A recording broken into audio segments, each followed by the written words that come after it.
자, 오늘 하셔야 되는 얘기는요, 이제 역학의 끝부분입니다. 자, 여러분들 두 번째, 에너지에 해당되는 내용이자 요번에 이게 중학교 3학년 3단원하고 6단원 시험 범위가 이래죠. 그래서 우리가 중학교 3학년 내신과 관련된 내용이다 생각하시면 되는 에너지 파트입니다.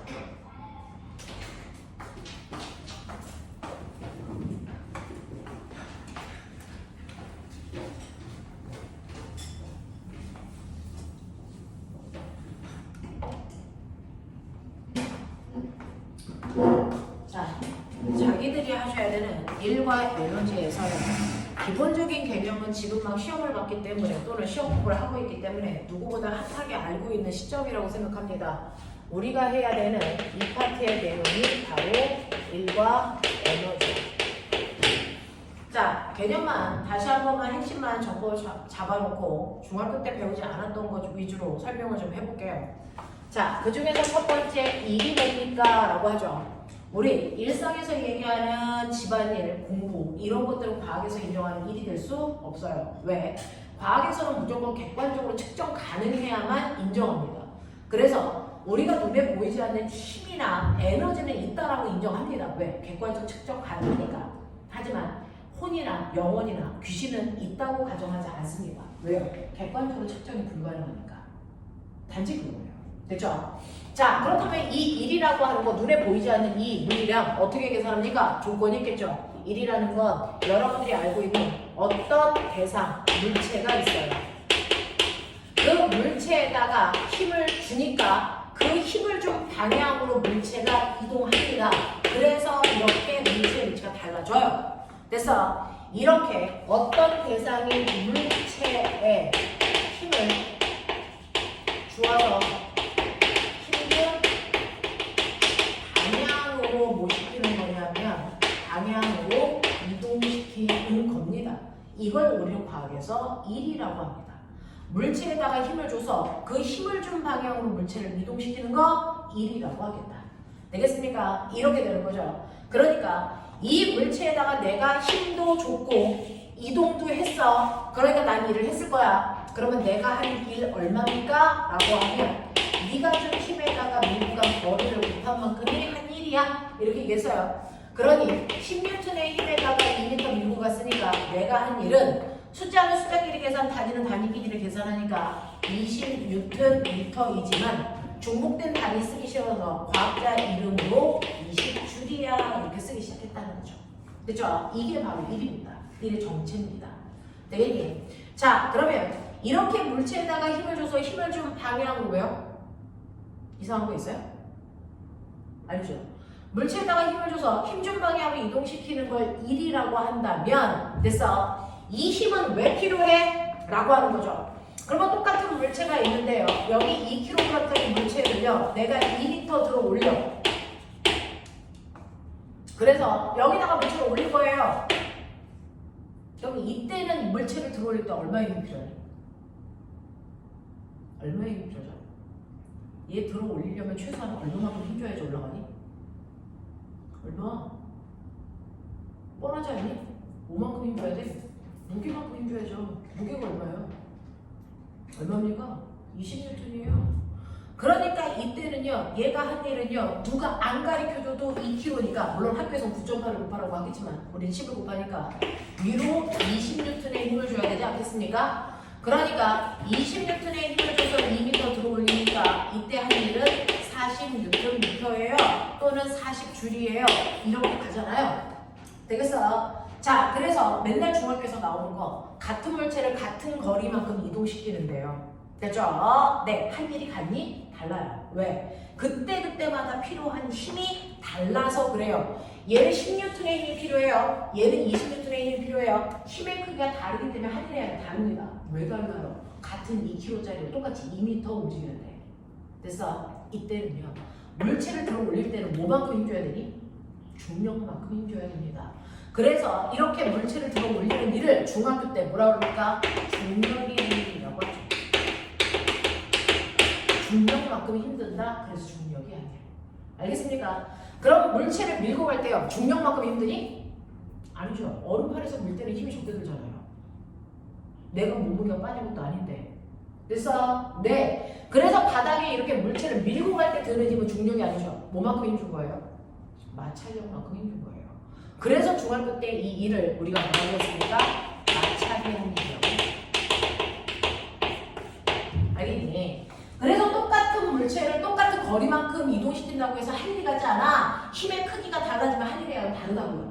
됐죠? 그래서 중학교 때는 마찰이 한 일이다, 중력이 한 일이다. 이렇게 이름 붙입니다. 어떤 힘에 의해서 일을 했는지. 알겠습니까? 자, 이런 식으로요. 여러분들이 각각 필요한 힘이 얼마인지 확인하셔서 그 힘으로 이동한 거리를 곱하시면 한 일이 나온다는 거 기억해 두시면 되겠죠? 자, 근데 이러한 일 구하는 방법도 알았지만 사실은 일에 종류가 있습니다. 지금 여러분들이 한 것처럼. 됐어?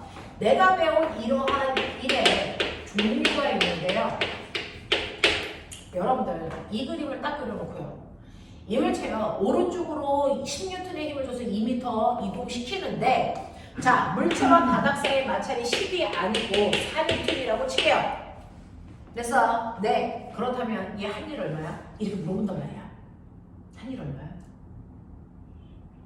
대답하면 안 되죠. 일의 어떤 종류를 물어봤는지를 모르니까. 됐어? 어떤 일을 원하는 건데 얘기하셔야 돼요. 됐어? 일의 종류가 있다는 거죠. 그 중에서 사람들 힘이 한 일이 얼마냐? 두 번째, 마찰이 한 일이 얼마냐? 세 번째, 알짜힘이 한 일이 얼마냐? 네 번째, 중력이 한 일이 얼마냐? 이런 식으로요. 사실은 일에도 됐어? 종류가 있어요. 그 종류는 어떤 힘을 이용해서 했느냐? 힘의 종류를 물어본다고요. 아까 했잖아요. 되겠습니까? 자, 그 중에서요. 첫 번째 힘이 한 일 얼마입니까? 라고 하는 이 힘은 사람이 준 힘이니까 16N의 힘으로 2m 밀고 갔죠. 그래서 힘이 한 일은 20J입니다. 됐어? 네. 근데 마찰이 한 일은요? 이거죠. 얘 마찰력 얼마예요? 4N이죠. 4N의 힘으로 몇 m 밀고 갔어요? 2m 밀고 갔습니까? 그럼 마찰이 한 일 얼마입니까? 8J이 아니라고. 뭡니까? 마이너스 8줄의 일을 했다 라고 하는 갑자기 마이너스의 개념이 생깁니다. 되겠어? 마이너스 8줄의 일을 했다고 합니다. 됐어? 자, 그럼 이 마이너스는 왜 붙었을까요 갑자기? 라고 하는데요. 실제로 일을 할 때는요. 물체가 운동하는 방향이 바로 플러스 방향입니다. 됐어? 그래서 사람의 준 힘은 운동 방향과 같은 방향의 힘을 줬기 때문에 플러스의 일을 한 거고요. 마찰은 물체의 운동 방향과 반대 방향으로 작용한 힘이기 때문에 마이너스 방향의 힘이에요. 그래서 마이너스의 일을 한 겁니다. 되겠어? 그러면 알짜 힘은 얼마입니까? 왜 봐? 사람이 오른쪽으로 10 줬어. 근데 마찰력은 왼쪽으로 4야. 알짜 힘 얼마야? 네, 어느 쪽으로요? 오른쪽으로 6N이잖아요. 됐죠? 그래서 얘는 알짜 힘이 한 일이 플러스 12G이에요. 이렇게 가는 거죠. 되겠어? 그럼 중력이 한 일 얼마게? 중력이 한 일 얼마게? 0이죠. 됐어? 왜? 우리 3단원에서 배웠죠? 물체가 움직이는 방향과 중력은 아래 방향으로 작용하잖아요. 20N의 힘이. 자, 작용한 힘과 이동 방향이 몇 도이면? 90도이면 한 일이 있다 없다? 없습니다. 됐어? 그래서 지금은 마찰이 한 일은 있지만 중력이 한 일은 존재하지 않아요. 왜? 힘을 준 방향과 물체가 이동한 방향이 몇 도이기 때문이다? 90도이기 때문에 중력 방향으로 한 일은 없습니다. 이렇게 하셔야 돼요. 무슨 말인지 알겠죠? 네, 라고 하는 거 기억을 좀 해봐 두시면 되겠죠? 자, 그러면 이렇게 일에는 플러스의 일과 마이너스의 일이 있다라는 겁니다. 자, 고등학교에서는 이런 단어를 안 써요. 그냥 플러스의 1, 마이너스의 1 이렇게 표현한단 말이죠. 선생님, 플러스의 1과 마이너스의 1의 개념은 뭡니까? 다시 가자고요. 그래서 우리는 1이라고 하는 걸 물체에다 힘을 줘서 힘준 방향으로 물체를 이동시키는 게 1이라고 했어. 자, 근데 나 궁금해. 나 1 무한대로 할 수 있니? 나 1 무한대로 할 수 있어? 아니죠. 뭐만큼 할 수 있어요? 내가 가지고 있는 에너지만큼 할 수 있어요. 됐죠? 그래서 여러분들이 잡으셔야 되는 세 번째 개념은 바로 에너지라는 개념이고요. 에너지는 일할 수 있는 능력이야.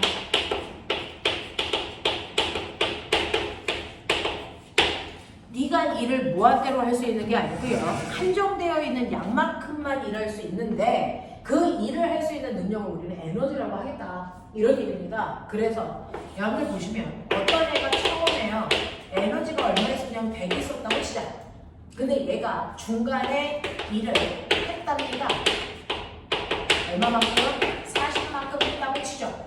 그러면 일한 후에 나중에 에너지는 얼마입니까? 얼마겠니? 60이에요. 왜? 일하는데 에너지의 일부를 썼기 때문이죠. 이걸 우리는 에너지가 뭘로? 일로 전환됐다. 그래서 이걸 산수적으로 표현하면 이렇습니다. 맨 처음에 에너지에서 일한 만큼을 빼면 나중에 에너지 나와. 맞죠? 그래서 이렇게 표현할 수 있지 않습니까? 이때 일이 뭡니까? 마이너스 1입니다. 그래서 그러니 여러분들이 지금 배운 것처럼 물체가 운동할 때요. 물체의 운동 방향과 반대 방향으로 작용한 힘이 한 일은 반대 방향으로 작용한 힘이 한 일만큼 에너지를 무조건 감소시킵니다. 알겠습니까? 그래서 마이너스의 일은 에너지를 감소시키는 일입니다. 마이너스의 일은 에너지를 무조건 감소시키는 일을 마이너스의 일로 잡아놓은 겁니다. 됐죠? 자, 그런가 하면 이제 이 아이가 처음에 가지고 있는 에너지가 60이야. 근데 얘가요, 요번에는 일을 받았어요. 지가 일을 한 게 아니고 누구로부터 일을 받았어요. 얼마? 20만큼 받았다고 치자. 그러면 일을 받은 후에 얘 나중 에너지 얼마니? 얼마입니까? 80입니다. 이걸 산술적으로 표현하면 맨 처음에 60의 에너지가 있었는데요. 맨 처음에 60의 에너지가 있었는데 그 중에서 일을 받은 만큼을 더했더니 에너지가 증가했어요. 이렇게 되는 거죠. 맞죠? 우리는 한국말로 일을 받았다라고 표현하는 에너지를 증가시키는 일이 바로 뭡니까? 플러스의 일입니다. 그래서 일을 구했을 때 플러스의 일이 나오면 그 플러스의 일은 에너지를 증가시키는구나. 그래서 일 중에서는요. 에너지를 증가시킬 수 있는 일이 있고 에너지를 감소시키는 일이 있습니다. 그 중에서 에너지를 증가시키는 플러스의 일은 물체가 운동하는 방향으로 힘이 작용했을 때 그 힘이 한 일만큼 에너지를 증가시켜요. 또 에너지를 감소시키는 일은요. 물체가 운동하는 동안 운동 방향과 반대 방향의 힘이 한 일만큼 에너지를 감소합니다. 그래서 이런 식으로 에너지를 증가시키는 일이 있고 에너지를 감소시키는 일이 있다. 그래서 자 근데 어떤 애가요. 처음에 에너지가 이제 얼마냐면요. 처음에 에너지가 80입니다. 근데 100년 동안 일을 한 것도 없고 받은 것도 없대요. 그러면 에너지가 어떻게 됩니까? 그대로 80을 유지하고 있습니다. 에너지는요. 일을 한 만큼만 줄고요. 일을 받은 만큼만 늘지 시간이 지난다고 해서 에너지가 없어지지 않는다고요. 무슨 말인지 알겠죠? 그러니 처음에 어떤 아이의 에너지가 60이었는데 나중에 에너지가 100 했다고 치자. 그러면 이것만으로 우리가 해석할 수 있는 거. 얘는 무조건 중간에 40만큼의 일을 받았구나가 되는 거죠. 알겠습니까? 이런 것들을 해내셔야 됩니다. 그래서 처음과 나중에 에너지의 변화를 통해서 중간에 일을 받았는지 일을 했는지 그래서 판단할 수 있으셔야 된다. 그 중에서 에너지를 증가시키는 일의 정체는 운동하는 방향으로 힘이 작용했을 때 에너지를 증가한다. 그래서 에너지를 감소시키는 일은 운동하는 동안 운동 방향과 반대 방향으로 힘이 작용했기 때문에 생기는 거다. 알겠습니까? 이렇게 됩니다. 자, 그래서 에너지가 증가하는 경우, 감소하는 경우 어떻게 해야 되는지 기억해 주셨는데 근데 여러분 솔직히 얘기하면요. 이렇게 2kg짜리 물체한테 10N의 힘을 줘서 2m 밀고 갔대. 그러면 얘는요. 이 가고 있는 동안 실제로는요. 에너지를 증가시키는 일과 감소시키는 일을 동시에 받아요. 됐죠? 사람은 에너지를 증가시키는 일을 20만큼 해줬잖아. 근데 마차는 에너지를 감소시키는 일을 8만큼 했잖아. 그러면 결과적으로는 에너지가 여기에서 여기로 오면서 얼마 바뀔 거야? 10. 됐습니까? 이게 중요한 거죠.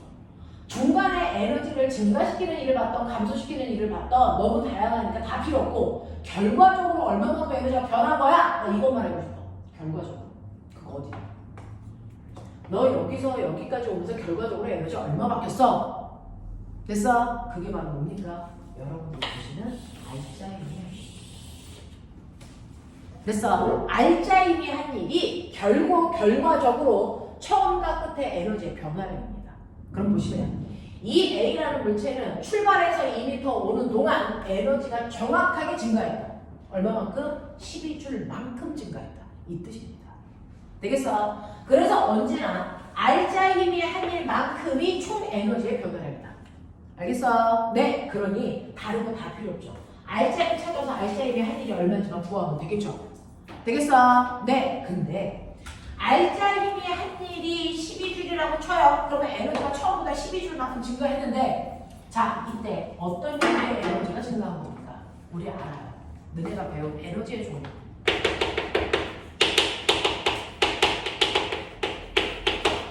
너네 지금 우리 시간에 에너지의 종류 배우죠? 무슨 에너지?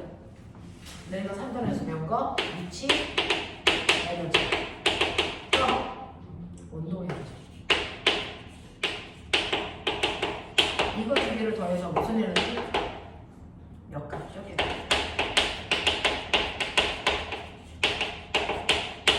이거예요. 에너지는 물리에서는 운동 에너지, 위치 에너지 요거 두 개 배우고요. 한 순간에 위치 에너지와 운동 에너지 합을 역학적 에너지라고 하겠다. 이렇게 되는 거죠. 자, 근데 고등학교 올라오면 위치 에너지를 위치 에너지라고 안 하죠. 뭐라고 하니?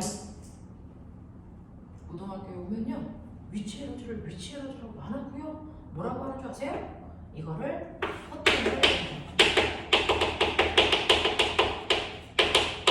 같은 말. 됐어. 같은 말. 자, 그래서 포텐셜 에너지와 운동 에너지를 더한 만큼이 바로 역학적 에너지가 됐다라고 우리는 배웠어요. 됐죠? 그러면 물체가 움직입니다. 쟤는 수평 올라가서 운동 에너지밖에 증가 안 하지만 사실은 어떤 아이가 바닥에 있는 물체를 훅 들어 올릴 수도 있죠. 그럼 운동 에너지도 증가하고 위치 에너지도 증가합니다. 됐죠? 그러면 이 알짜임이 한일이라고 하는 이 결국은 에너지의 이 증가량은 누구의 변화량을 얘기할까요? 위치 에너지일까요? 운동 에너지일까요? 역학적 에너지일까요? 이거 거잖아요. 절대 아닙니다. 알짜임의 한일은 언제나 운동 에너지만을 변화시킵니다. 이게 관건이에요. 됐어? 알짜임의 한일은 운동 에너지의 변화량을 얘기합니다.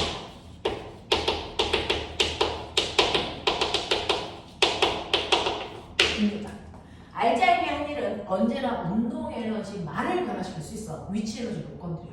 알겠습니까? 왜요? 증명해 본 거죠.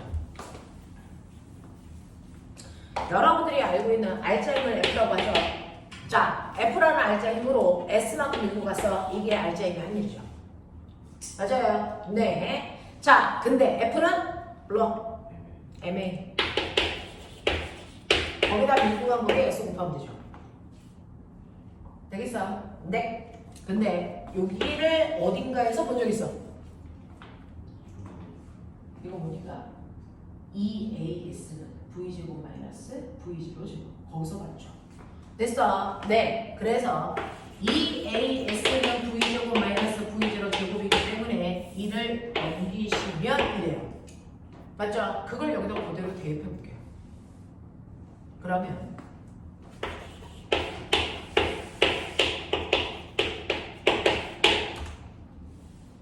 해볼게요. 신기하게 보여요.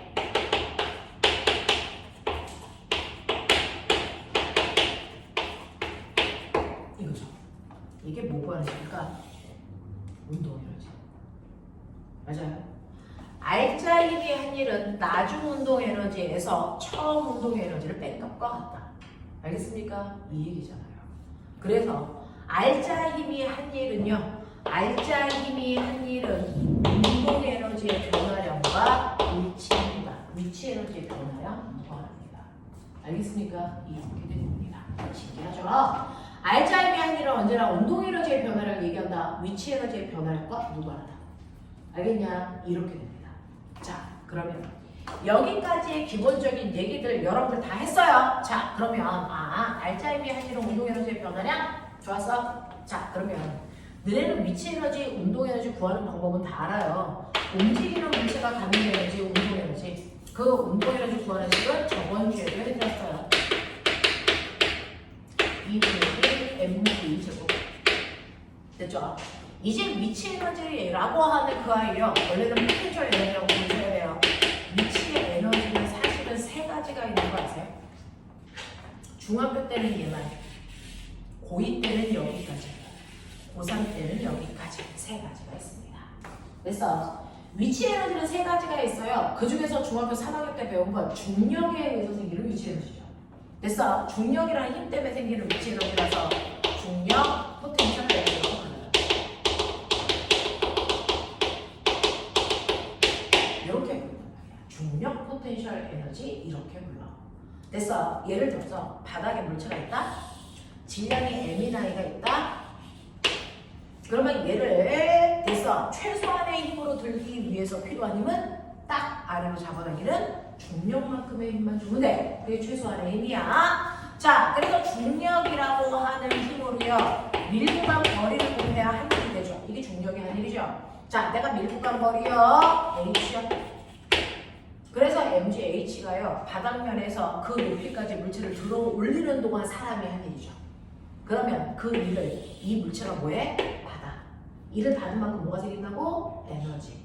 그래서 이 위치에 올라간 물체는요. 사람이 중력에 대해서 일한 만큼 그대로 위치 에너지가 생기는 거야. 그래서 중력 때문에 생긴 위치 에너지 구하는 식이 mg, h 이렇게 된 게 바로 중력의 한일과 같기 때문이야. 이해되겠어? 왜 이래요? 자, 이때 중력 포텐셜 에너지는 그러면 어떻게 늘어난 거야? 자, 중력은요. 아래 방향으로 작용하는데요. 포텐셜 에너지는 그 힘과 반대 방향으로 물체를 이동시킬 때 생기는 에너지. 맞습니까? 중력 포텐셜 에너지는요. 중력과 반대 방향으로 가면 갈수록 위치 에너지가 커지죠. 무슨 말인지 알겠습니까?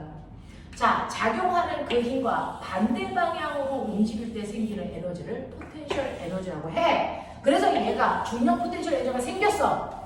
됐어? 자, 근데 놓으면 그 중력이라는 힘을 받아서 내려가면서 위치 에너지가 그대로 뭘로 바뀌니? 운동 에너지로 바뀌어요.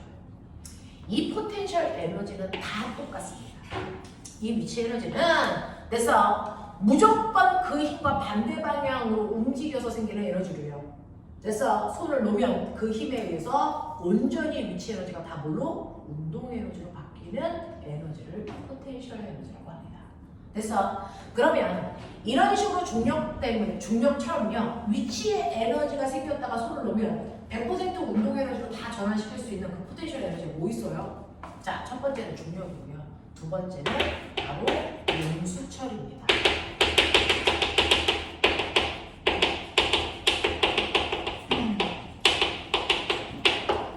세 번째는 전기입니다. 전기.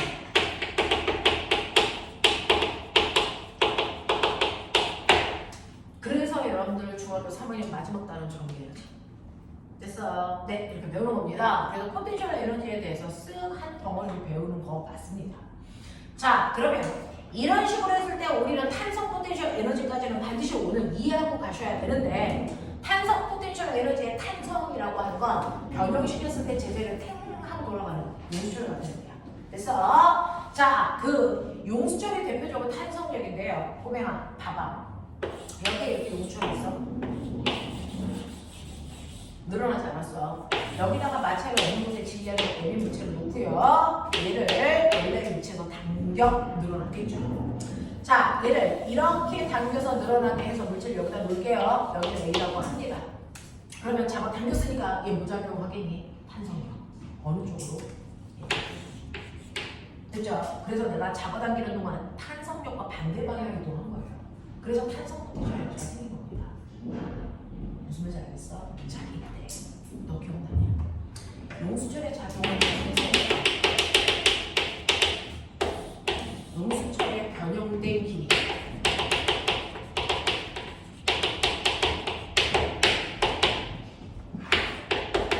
무슨 말이야?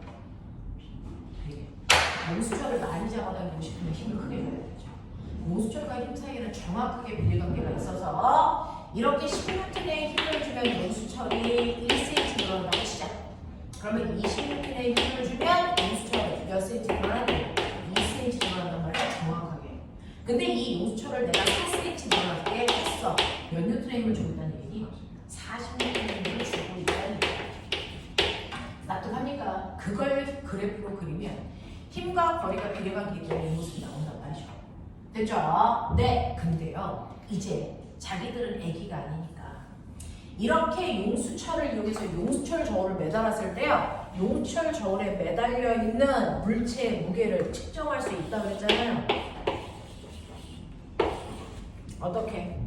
이 용수철은 10N의 힘을 주면 2cm 늘어나는 용수철이야. 근데 여기에 있는 물체를 매달았더니 4cm 늘어났어. 그러니까 40N이지. 이렇게 측정할 수도 있지만 용수철을 탄성력을 구하는 계산식도 있단 말이죠. 그거 가르쳐드릴 건데, 자, A라는 용수철은 지금 여러분들이 보시는 것처럼 10N의 힘을 주면 겨우 1cm 늘어나는 단단한 용수철이야. 근데 또 다른 용수철도 있죠. 아주 가는 용수철. 거기다가 똑같이 16T짜리를 매달면 늘어나는 정도가 같을까 다를까? 달라요. 훅 늘어나죠. 알겠습니까? 용수철 중에서도 잘 늘어나는 용수철이 있고요, 잘 늘어나지 않는 용수철이 있어서 지금 너네들 샤프에는 엄청 잘 늘어나는 용수철을 넣어야만 똑딱똑딱하겠죠. 근데 아빠 자동차에는 엄청 안 늘어나는 용수철을 넣어야 됐어? 네, 되겠죠. 용도에 맞춰서 용수철의 단단한 정도를 결정해야 되는데, 얘 같은 경우에는 어떠냐면요, 똑같이 질량이 M이 16T짜리 물체를 매달면요, 얘는 얼마 늘어나냐면 20cm 늘어난다고 치자. 이래요. 똑같이 10N을 매달아도 잘 안 늘어나는 용수철이 있고 잘 늘어나는 용수철이 있어요. 이걸 소비자들이 선택해서 쓸 수 있게 해줘야 되겠죠. 자, 그래서 나는 얼마나 잘 늘어나는 용수철인지 용수철의 특성을 나타내는 상수값을 만듭니다. 그걸 우리는 탄성, 계수 또는 용수철 상수라고 합니다. 탄성 계수 또는 용수철 상수라고 부르고 K라고 씁니다. 자, 이건 별게 아니고요. 자, A라는 물체는요, 10N의 물체를 매달리니까 1cm 늘어나. 그러면 얘를 100cm라고 하는 1m 늘어나게 하기 위해서 몇 N의 힘을 줘야 되냐? 1000N의 힘을 줘야 되지. 그래서 A라는 용수철 상수는 1m 늘어나는데 필요한 힘의 크기가 1000이나 1000Nm/M야. 이렇게 씁니다. 그러면 이제 B를 인지할 수 있어야 되는데, 그럼 B라는 아이는 10N의 힘을 주면 20cm 늘어나. 맞아? 그러면 얘도 1m라는 100cm 늘어나게 하기 위해서요, 얼마의 힘을 줘야 될까요? 50N의 힘만 주면 되는데. 됐어? 그래서 B라는 용수철의 용수철 상수는 50N/M야. 알겠습니까? 이 얘기야. 그럼 용수철 상수 누가 커? A가 훨씬 크죠? 맞습니까? 네. A가 훨씬 크죠? 몇 대면? 20대 1입니다. 맞아. 이거 무슨 말? A의 용수철이 20배 더 단단해. 그 얘기야. 그러니 똑같은 물체의 무게를 가지고 있는 애들을 매달았을 때요, 얘는 단단하니까 잘 안 늘어나, 얘는 잘 늘어나. 몇 배? 1배, 20배, 0.1배 늘어나. 알겠습니까? 이 얘기예요. 그래서 용수철 상수가 클수록 단단하네, 이 새끼. 안 늘어나네, 이런 뜻이에요. 됐어? 자, 근데 이때 이 용수철의 용수철 상수와 변형된 길이를 곱해보세요. 이게 그 물체에 작용하는 힘이 됩니다. 그 용수철에 작용하는 탄성력이 돼요. 예를 들어 얘 용수철 상수가 이거라고 했죠. 거기다가 변형된 길이요, 이름모를 어떤 애를 매달았더니요 1cm 늘어났어요. 자, 그럼 얘 질량, 얘 무게는 얼마일까요? 뭐 이런 거 물어보고 싶어. 자, 근데 용수철 상수가 1000이래. 거기다가 변형된 길이가 1cm랍니다. 근데 해봐, 용수철 상수의 단위 미터죠.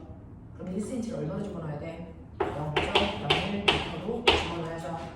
됐어. 이렇게 용수철 상수에다가 변형된 길이를 곱해보세요. 얼마 나옵니까? 10N. 매달려 있는 물체의 무게가 나오죠. 그게 탄성력이에요. 됐죠? 그래서 앞으로는 용수철의 탄성력을 계산하는 거나 용수철 상수인 탄성계수에다 변형된 길이를 곱한 값이 바로 탄성력입니다. 그래서 F는 KX. 그래서 탄성력 구합니다. F는 KX. 됐죠? 이렇게 그래프 보고 읽지 않는다고요. 구해볼 수 있다고요. 됐죠? 자, 그래서 우리가 세로 축은 탄성력이라고 그랬으니까 탄성력 대신에 F는 KX를 집어넣으시면 되고요. 변형된 길이 X야. 자, 그럼 머리 있는 척해. 이 그래프의 기울기가 뭐죠? 그렇죠. 기울기가 K죠. 용수철 상수. 기울기는 X축분의 Y축이라고 했잖아요. 됐어. X분의 KX니까 날아가죠. 기울기는 용수철 상수입니다. 알겠어? 그럼 머리 있는 척해. 이 그래프의 면적이 뭘까요? 선생님이 언제나 그래프의 면적은 X축과 Y축의 곱이라고 하죠. X축은 힘, Y축은 그 힘으로 단기의 변화니까. 맞아? 이해돼? 오케이. 그럼 뭘까? 이루죠. 이게 바로 용수철이 받은 일이야. 용수철을 당기면서 사람이 용수철한테 해준 일이야. 되겠어? 네. 근데 용수철한테 일을 해준 만큼 거꾸로 이게 용수철이 일을 받은 거지. 뭐가 생겼을까? 에너지. 근데 그 탄성력과 반대 방향으로 움직였으니까 무슨 에너지가 생겼을까? 탄성 포텐셜 에너지. 알겠어? 그래서 이 면적이 바로 용수철의 탄성 에너지의 크기입니다. 자, 구하는 식 불러. 10번 들어봐. 그럼 몇번 할 거야? 10번 들어봐. 뭡니까? X 곱하기 KX 곱하기 2분의 1. 그러니까 2분의 1 KX 맞니? 이게 탄성 포텐셜 에너지 구하시게. 알겠습니까? 식 문제만 만들면 되죠. 됐죠? 자, 그래서 여러분들은요, 우리가 알아둬야 되는 거, 움직이는 물체가 갖는 에너지가 운동 에너지고요. 그 다음에 자, 작용하는 힘과 반대 방향으로 움직였을 때 생기는 에너지를 포텐셜 에너지라고 한단 말이죠. 이 둘을 합하면 역학적 에너지가 되는데, 그 중에서 여러분들이 새로 배운 거요, 위치 에너지. 위치 에너지 중에 두 개만큼은 이제 완벽해야 된다. 중력 때문에 생기는 에너지를 중력 포텐셜 에너지라고 한다. 중력 포텐셜 에너지 보이죠? 그 중력 포텐셜 에너지 구하는 식이 에너지 H다. 자, 그 다음에 용수철의 에너지는 탄성 포텐셜 에너지도 있다. 이 탄성 포텐셜 에너지 2분의 1 KX제곱으로 구한다. 됐어? 네, 그러면서 용수철에 작용하는 탄성력이라는 부분은 KX로 구한 거야 라고 하는 거 기억. 알겠어? 네, 이런 식으로 해서 위치 에너지 구하고 운동 에너지 구하면 그 값을 합하면 역학적 에너지가 되더라. 됐습니까? 라고 하는 겁니다. 자, 그래서 역학적 에너지의 개념을 정리해 드렸고요. 자, 여기에서 여러분들이 아셔야 되는 거 두 가지 유형만 보여드릴게요. 이번에 일단은 시험 문제죠.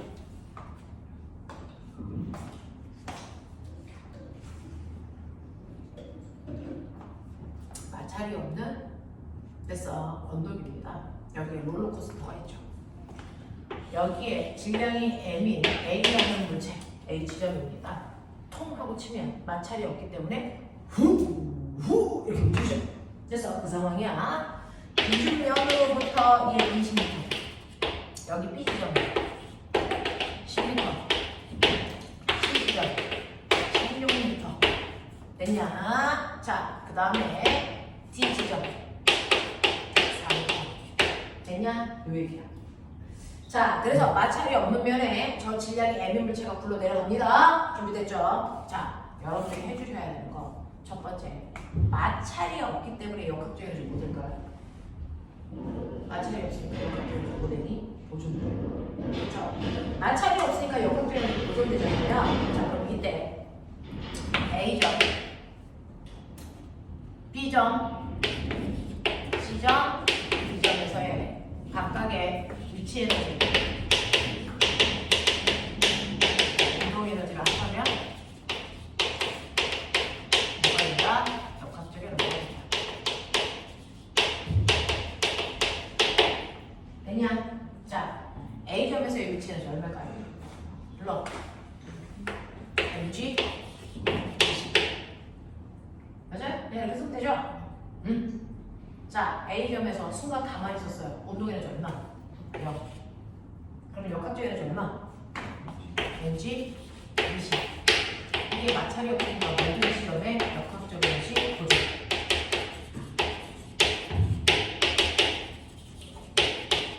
아니야. 중학교 3학년 시험 범위 틀려오면 뒤진다는 거예요. 이거다.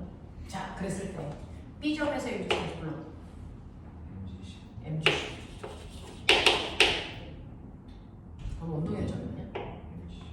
mg 10. 역학적 에너지 보존돼야 되니까. 됐어. 우리나라 애들한테요. A점에서 가만히 있던 아이를 툭 쳤더니 얘가 굴러 내려와. B점을 지나는 순간에 운동 에너지 얼마니? 라고 물어보면 100% 뭐라 그래요? 못 구한다고 해요. 왜? 속력이 없어서.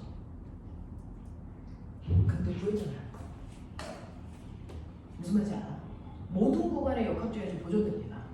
맞죠? 그러니까 B 지점에서의 위치 에너지를 구해서 역학적 에너지에서 빼면 됐어? 그 자체가 운동 에너지가 되는 거야. 됐어? 또 해봐.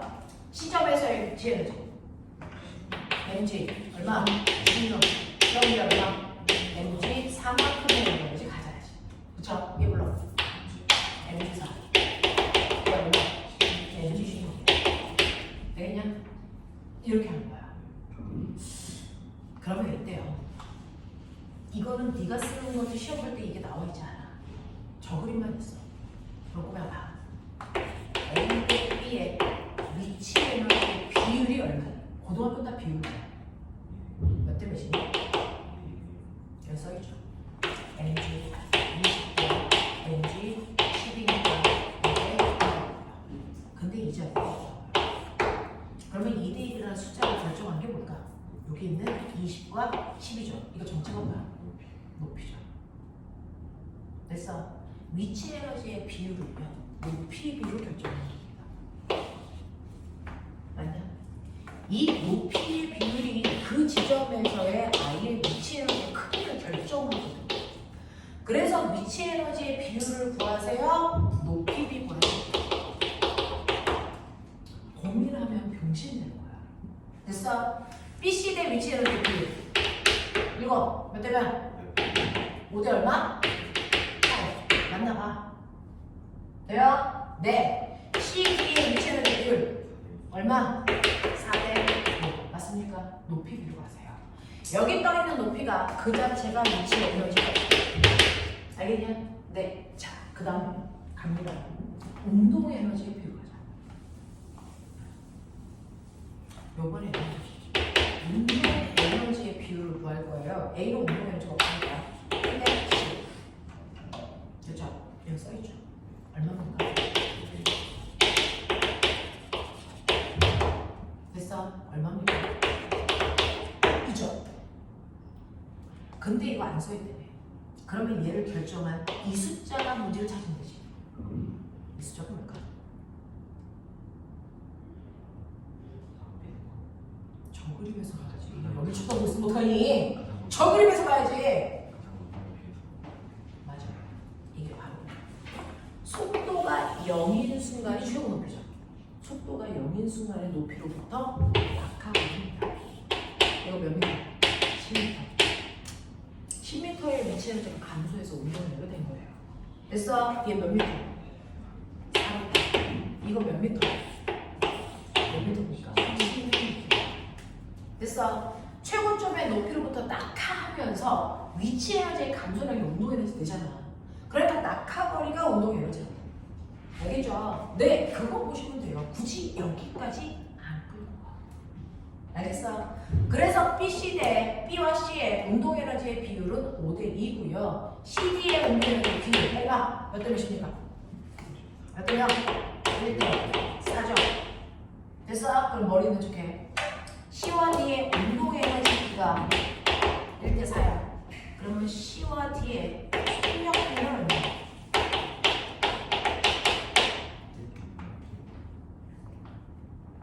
머리 있는 척해. 속력 비율 얼마일까요? 자, C의 운동 에너지는요. 2분의 1m V C를 지나는 순간의 속력의 제곱. 납득해? 네. D는요. 2분의 1m V D의 제곱이야. 납득해? 이거잖아. 그러니까 운동 에너지의 비율이라는 게 사실은 무슨 비율이니? 그 지점의 속력의 제곱 비율. 맞아, 이거였잖아. 이해돼? 이해돼? 그러니까 속력 비율은 여기에 F 씌우시면 되죠. 그냥 그래야 속력이 나오죠? 맞습니까? 네. 그래서 몇 대 몇입니까? 이해돼? 운동 에너지의 비율에 루트 시험이 튀시면 속력비가 된다. 알겠지? 이렇게 갑니다. 여기까지는 좀 끌고 가야 돼. 이거 되겠어? 이표 되니? 이건 중3에서 그대로 나오죠. 됐죠? 이렇게 비율로 문제를 풀 수 있는지 확인해 보시면 되고 그 비를 어디서 뽑아와야 되는지도 머릿속에 넣으셨어요. 자, 그 다음에 마지막.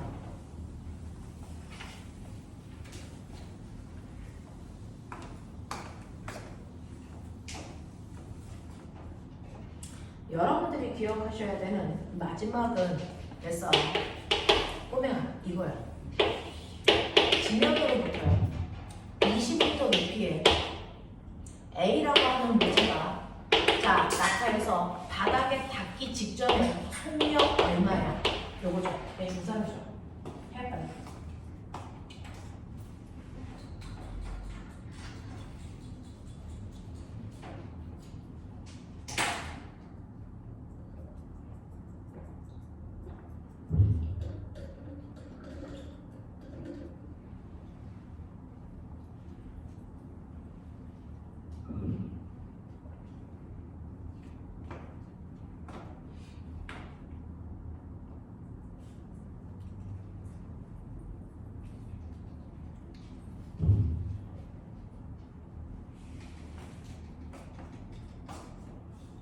됐죠?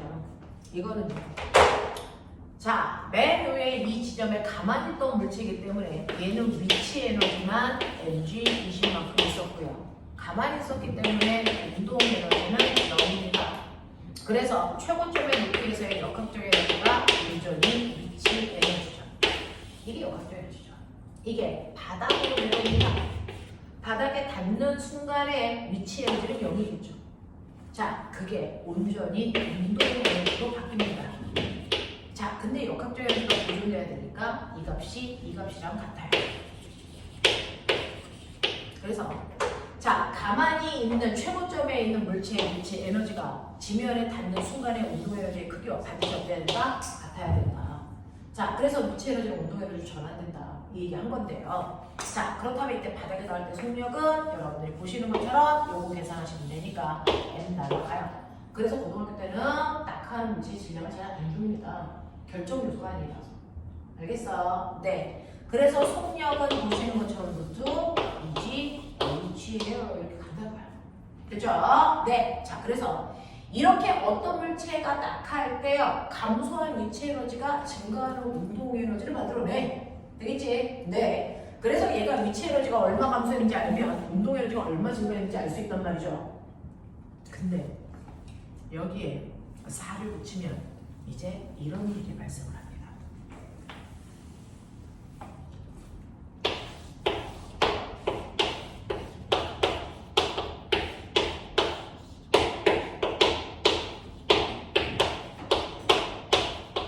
여기에 넣읍시다. 되겠어? 이거요. 내가 손을 받치고 있다가 손을 놓으면 얘가 스스로 내려가면서 얘가 끌려가죠. 이때 물체와 바닥 사이에 마찰이 없다 그러면 여기 어떤 힘도 작용하지 않죠. 역학적 에너지 어떻게 되느니? 역학적 에너지 보존될까 아니면 변할까? 라고 하는데요. 실제로 역학적 에너지가 보존되는 경우는 어떤 경우냐면 정확하게 위치 에너지가 감소한 만큼 운동 에너지가 그대로 생겨날 수 있으면 되겠죠. 그래서 위치 에너지를 감소시키는 만큼 운동 에너지를 증가시킬 수 있는 능력이 있는 아이가 누굴까요? 바로 정력, 탄성력, 정력. 그래서 이 세 가지가 포텐셜 에너지를 만드는 거야. 그래서 어떤 물체가 있는데 그 물체가 중력만 작용하는 공간에 있다든지 탄성력만 작용하는 공간에 있다든지 전기력만 작용하는 공간 안에 있다든지 또는 이 두 가지 힘이 작용하는 공간에 있다든지 됐어. 이 세 가지 힘이 작용하는 공간 안에 있으면 역학적 에너지는 절대로 변하지 않아요. 위치 에너지가 줄어서 그대로 운동 에너지가 되고 운동 에너지가 줄어서 위치 에너지가 되기 때문에 역학적 에너지는 절대 변하지 않습니다. 자, 그래서 이 세 개의 힘을 역학적 에너지를 보존시켜주는 힘이다. 얘네들을 보존력이라고 해요. 보존력. 그럼 거꾸로 얘기할게요. 저 세 가지의 힘 말고 다른 힘이 작용하면 역학적 에너지는 무조건 변합니다. 그러니까 사람의 힘, 마찰력 저기 안 들어있죠. 그래서 역학적 에너지가 변하는 겁니다. 그래서 역학적 에너지를 변화시키는 힘을 우리는 뭐라고 하냐면 비보존력이라고 합니다. 이렇게 비보존력이 작용하는 공간에서는 역학적 에너지가 변하는 거고 보존력만 작용하는 공간에서는 역학적 에너지가 일정한 건데 그러면 빨리 봐. 여기 무슨 힘 작용해? 얘네들이 움직여 때문에 뭐가 작용하니? 중력. 중력 작용해서 움직이는 거잖아요. 이게 중력 때문에. 맞습니까? 그럼 중력 말고 다른 거 작용해야 안 해? 안 해요. 중력을 단지 전달해 주는 게 장력인 것 뿐이죠. 장력이라는 별도의 힘이 생기는 건 아닙니다. 됐죠? 중력만 작용하는 공간이야. 그럼 얘는 역학적 에너지가 뭐 돼야 되니? 보존된다고. 이해돼? 역학적 에너지가 보존되죠. 물체가 자유낙할 때 중력만 받아서 떨어지는 거잖아요. 그러니까 역학적 에너지가 보존된 거야. 어떡해요? 이런 식으로. 자, 근데 신기한 거 보여드릴게요. 그래서요. 얘가 아래로 20m를 내려가고 있어. 그러면 A 됐어. 인도 에너지의 변화량, 위치 에너지의 변화량, 역학적 에너지의 변화량이 추이를 한번 보자. 잘 봐. A는 가만히 있다가 얘가 내려갈 때 끌려가지. 점점 속도가 빨라진다. 맞죠? 그러면 A는 속도가 빨라지니까 운동 에너지 증가. 근데 높이는 변화가 없으니까 위치 에너지는 안 변해. 맞죠? 그러면 여기가 역학적 에너지 보이니? 증가.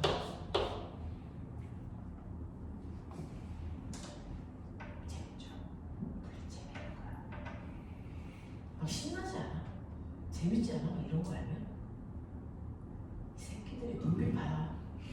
감동도 없고 이 개놈의 새끼들이 너무 신기해 막 이런 느낌은 안 들게. 자, 중력만 작용하는데 이게 역학적 에너지 증가했잖아. 그럼 선생님이 다 불하셨네? 아니야. 얘는 물체가 됐어? 하나가 아니고 두 개가 합쳐져 있잖아. 그러니까 이 두 개의 역학적 에너지가 각각은 변할 수 있어. 합한다는 게 변화가 없다는 거. 무슨 말인지 알겠어? 자, 근데 B는 보세요. B는 내려갔죠? 속도가 빨라지죠? 운동 에너지는 증가해요. 근데 내려오죠? 위치 에너지 감소해요. 근데 얘는 어떨까? 감소한 위치 에너지가 B는 높아요. 예를 들어 얘가 됐어. 위치 에너지가 20만큼 증가했어. 운동 에너지는 아니 20만큼 운동 에너지 증가했어. 위치 에너지는요 됐어. 40만큼 감소했어. 그러면 전체 역학적 에너지 변화는 뭐야? 20. 근데 얘는 20만큼 증가했어요. 이렇게 됐어. 그러면 둘을 합하면 전체 역학적 에너지의 변화량 얼마입니까? 이렇게 된다. 됐어. 그러니까 혼자 움직이면 혼자서의 역학적 에너지가 보존되면 되는데 서로 묶여서 가면 묶인 아이인데 전체 합한 역학적 에너지가 보존된다. 각각이 아니야. 알겠냐? 이 얘기죠. 그러면 실제로 볼래요? 예요. 예. 위치 에너지 감소량이 얼마인지 볼게요. 위치 에너지 감소량이 얼마인지 볼게요. 자, 3kg짜리가 됐어. 20m 내려갔다고 치자. 그럼 위치 에너지 감소량 중량 3 곱하기 10 곱하기 20. 얘 감소량이 얼마니? 600. 위치 에너지 감소했어. 됐어. 위치 에너지는 선생님 600 감소했어요. 네. 운동 에너지는요? 얼마 증가했을까요? 당연히 위치 에너지 600 감소했으니까 운동 에너지 얘네들 증가량 합하면 얼마 돼야 되니? 600 돼야지. 맞냐? 근데 얘네 두 개가 매 순간 속력이 똑같은 거 알지? 그러니 얘가 20m 내려왔을 때 얘의 속도가 9이면 얘의 속도가 얼마? 9이야. 그러면 전체 질량은 얘 3kg, 얘 1kg, 몇 킬로로 분되기니? 4 4kg로 보면 되겠지? 그러니까 2분의 1 곱하기 4 곱하기 얼마니? V제곱 이게 얼마 돼? 600 이렇게 되는 거야. 됐어. 그래서 V제곱은 300, V는 얼마? 16루트 3이구나. 이렇게 되는 거죠. 알겠습니까? 이렇게 되더라고요. 되겠죠? 자, 이런 식으로요. 한 덩어리 물체에 움직이겠어요. 혼자 움직이는 게 아니고 연결되어 있을 때는 연결되어 있는 전체 물체의 역학적인 식을 보여줍니다. 알겠습니까? 이런 식으로 문제 풀어나가야 돼. 그래서 오늘 숙제는요. 너네 기말고사 대비다 생각하고 문제 깔끔하게 풀어. 그래서 어려운 거 다 지키면 돼. 오늘. 알겠냐? 오늘 여기까지 합시다. 고생하셨습니다.